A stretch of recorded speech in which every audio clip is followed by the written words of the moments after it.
श्री साई सच्चरित्र अध्याय 48 सद्गुरु के लक्षण 1 श्री शिवड़े और 2 श्री सपटनेकर व श्रीमती सपटनेकर 3 संतति दान। अध्याय प्रारंभ करने से पूर्व किसी ने हेमाडपंत से प्रश्न किया कि साईं बाबा गुरु थे या सद्गुरु।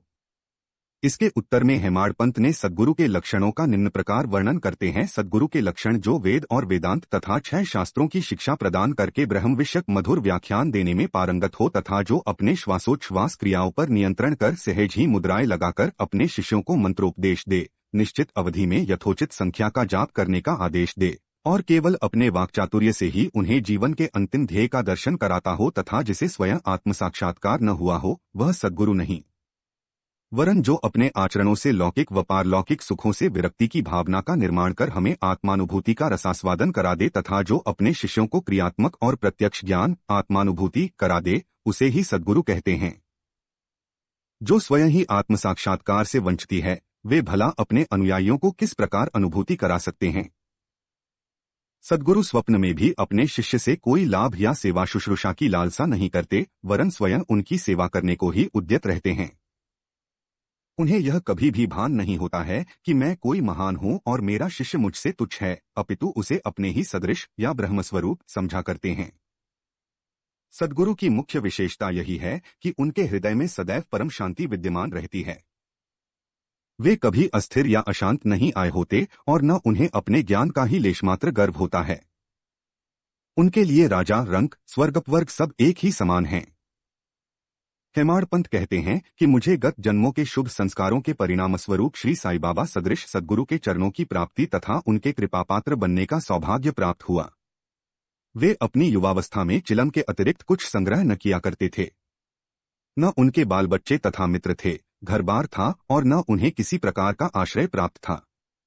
18 वर्ष की अवस्था से ही उनका मनोनिग्रह बड़ा विलक्षण था। वे निर्भय होकर निर्जन स्थानों में विचरण करते एवं सदा आत्मलीन रहते थे। उनका कथन था कि मैं सदा भक्त के पराधीन रहता हूं। जब वे शरीर में थे उस समय भक्तों ने जो अनुभव किए उनके समाधिस्थ होने पश्चात आज भी जो उनके शरणागत हो चुके हैं उन्हें उसी प्रकार अनुभव होते हैं।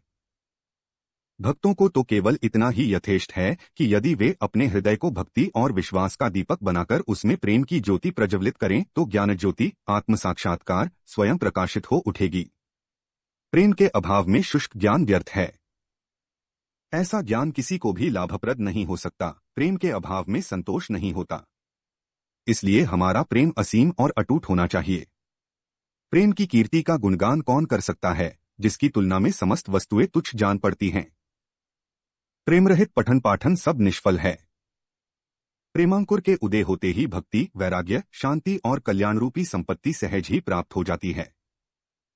जब तक किसी वस्तु के लिए प्रेम उत्पन्न नहीं होता तब तक उसे प्राप्त करने की भावना ही उत्पन्न नहीं होती।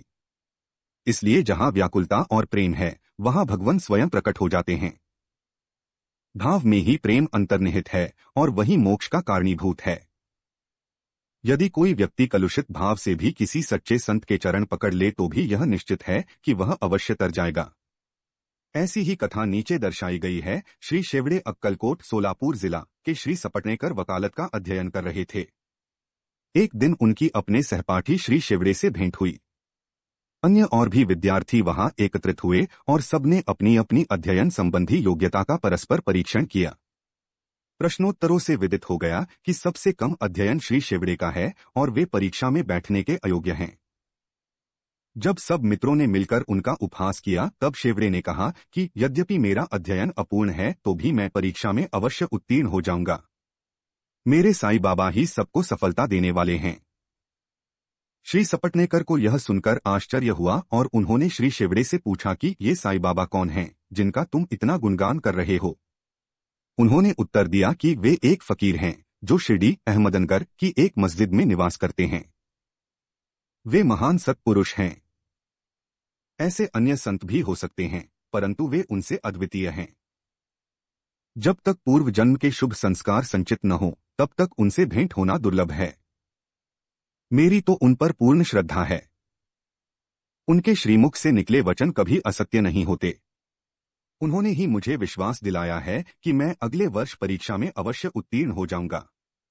मेरा भी अटल विश्वास है कि मैं उनकी कृपा से परीक्षा में अवश्य ही सफलता पाऊंगा।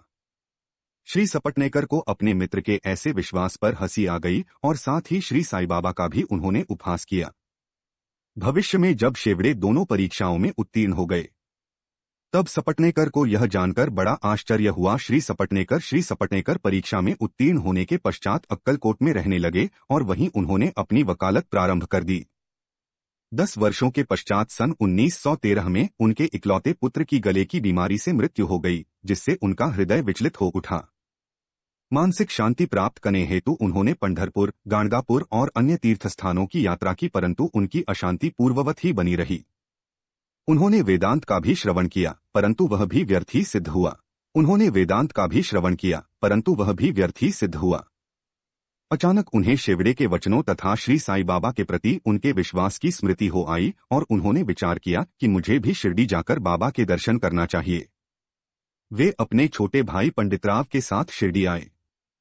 बाबा के दर्शन कर उन्हें बड़ी प्रसन्नता हुई। जब उन्होंने समीप जाकर नमस्कार करके शुद्ध भावना से श्रीफल भेंट किया तो बाबा तुरंत क्रोधित हो उठे और बोले कि यहाँ से निकल जाओ। सपटनेकर का सिर झुक गया और वे कुछ हटकर पीछे बैठ गए। वे जानना चाहते थे कि किस प्रकार उनके समक्ष उपस्थित होना चाहिए। किसी ने उन्हें बाला शिंपी नाम सुझा दिया। सपटनेकर उनके पास गए और उनसे सहायता करने की प्रार्थना करने लगे। तब वे दोनों बाबा का एक चित्र मोल लेकर मस्जिद को आए। बाला शिंपी ने अपने हाथ में चित्र लेकर बाबा हाथ में दे दिया और पूछा कि यह किसका चित्र है।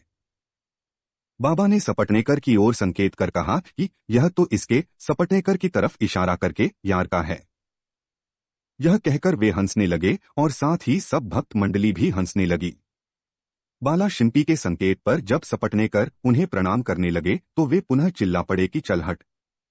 सपटनेकर की समझ में नहीं आता था कि वे क्या करें। तब वे दोनों हाथ जोड़कर प्रार्थना करते हुए बाबा के सामने बैठ गए, परंतु बाबा ने उन्हें तुरंत ही बाहर निकलने की आज्ञा दी। वे दोनों बहुत ही निराश हुए। उनकी आज्ञा कौन टाल सकता था।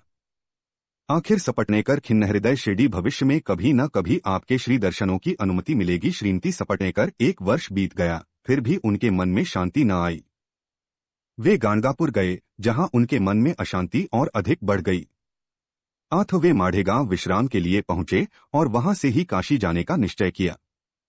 प्रस्थान करने के 2 दिन पूर्व उनकी पत्नी को स्वप्न हुआ कि वह स्वप्न में एक गागर ले लक्कड़ शाह के कुएं पर जल भरने जा रही है।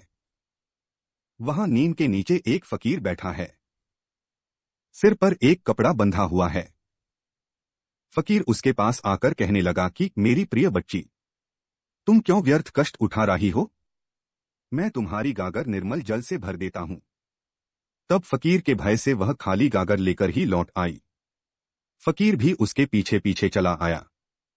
इतने में ही घबराहट में उसकी निद्रा भंग हो गई और उसने आंखें खोल दी।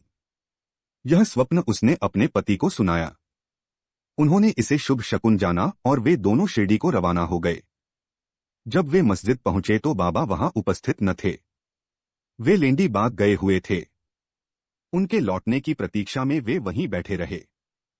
जब बाबा लौटे तो उन्हें देखकर उनकी पत्नी को बड़ा आश्चर्य हुआ, क्योंकि स्वप्न में जिस फकीर के उसने दर्शन किए थे उनकी आकृति बाबा से बिल्कुल मिलती जुलती थी। उसने अति आदर सहित बाबा को प्रणाम किया और वहीं बैठे बैठे उन्हें निहारने लगी। उसका विनम्र स्वभाव देखकर बाबा अत्यंत प्रसन्न हो गए। अपनी पद्धति के अनुसार वे एक तीसरे व्यक्ति को अपने अनोखे ढंग से एक कहानी सुनाने लगे। मेरे हाथ, उदर, शरीर तथा कमर में बहुत दिनों से दर्द हुआ करते था। मैंने अनेक उपचार किए, परंतु मुझे कोई लाभ न पहुंचा। मैं औषधियों से ऊब उठा, क्योंकि मुझे उनसे कोई लाभ न हो रहा था, परंतु अब मुझे बड़ा अचंभा हो रहा है कि मेरी समस्त पीड़ाएं एकदम ही जाती रहीं। यद्यपि किसी का नाम नहीं लिया गया था, परंतु यह से वापस चले आए। उन्होंने मन ही मन प्रार्थना की कि हे साईं, मैं आपसे दया की भिक्षा मांगता हूं। कम से कम इतना ही आश्वासन दे दीजिए कि मुझे चर्चा स्वयं श्रीमती सपटनेकर की थी। उनकी पीड़ा, जैसा बाबा ने अभी कहा, सर्वथा मिट गई और वे अत्यंत प्रसन्न हो गई। संततिदान तब श्री सपटनेकर दर्शन के लिए आगे बढ़े, परंतु उनका पूर्वोक्त वचनों से ही स्वागत हुआ कि चल हट। इस बार वे बहुत धैर्य और नम्रता धारण करके आए थे।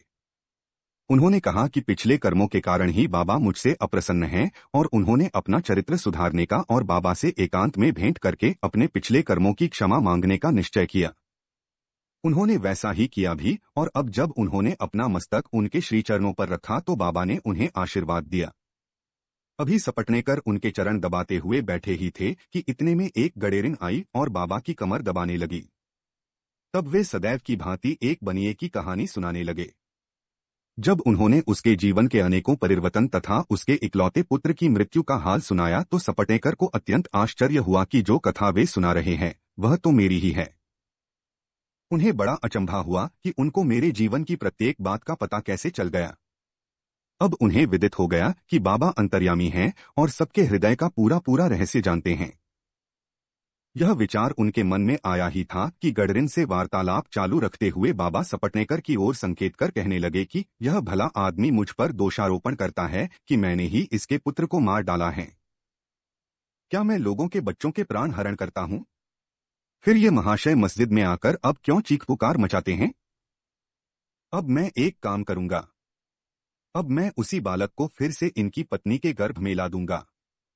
ऐसा कहकर बाबा ने अपना वरदेहस्त सपटनेकर के सिर पर रखा और उसे सांत्वना देते हुए कहा कि ये चरण अधिक पुरातन तथा पवित्र हैं। जब तुम चिंता से मुक्त होकर मुझ पर पूरा विश्वास करोगे तभी तुम्हें अपने ध्येय की प्राप्ति हो जाएगी।